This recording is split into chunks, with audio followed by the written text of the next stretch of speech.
ఢిల్లీలోని ఒక స్కూల్లో జరిగిన సంఘటన. 8 సంవత్సరాల ఒక అమ్మాయిని స్కూల్ వదలగానే ప్రతిరోజు వాళ్ళ అమ్మ వచ్చి ఇంటికి తీసుకువెళ్ళేది.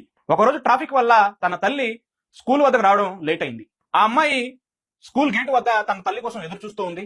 దీనిని ఆసరాగా తీసుకున్న ఒక వ్యక్తి ఆ అమ్మాయి దగ్గరకు వచ్చి, మీ అమ్మాయికి వేరే అర్జెంట్ పని వల్ల రాలేకపోయింది, మీ అమ్మ నన్ను తీసుకురమ్మందని చెప్పి ఆ అమ్మాయితో అంటాడు. వెంటనే ఆ అమ్మాయి, సరే మా అమ్మ నేను తీసుకురమ్మంది కదా, మా అమ్మ నీకు చెప్పిన పాస్వర్డ్ చెప్పు అని ఆ అమ్మాయి అడుగుతుంది అతనితో. ఆ దొంగకి ఏమీ అర్థం కాలేదు పాస్వర్డ్ ఏందని. అటు ఇటు చూసి తడబడ్డాడు. ఆ అమ్మాయికి వాడి యొక్క దుర్మార్గపు బుద్ధి అర్థమవుతుంది.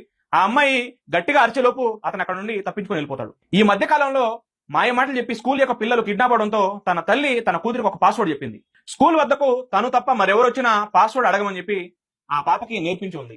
అప్పుడు ఆ పాస్వర్డ్ వాళ్ళు చెప్పలేకపోతే కిడ్నాపర్ అని చెప్పి గట్టిగా అరవమని చెప్పి ఆ పాపకి ఆల్రెడీ నేర్పించి ఉంది. అందుకే ఆ పాప ఆ కిడ్నాపర్ బారి నుండి రక్షించుకోగలిగింది. తల్లిదండ్రులు ఇలాంటి కొన్ని ఉపాయాలను ఉపయోగిస్తే కిడ్నాపర్ల యొక్క బారి నుండి ఎంతో కొంత రక్షించుకోవచ్చు.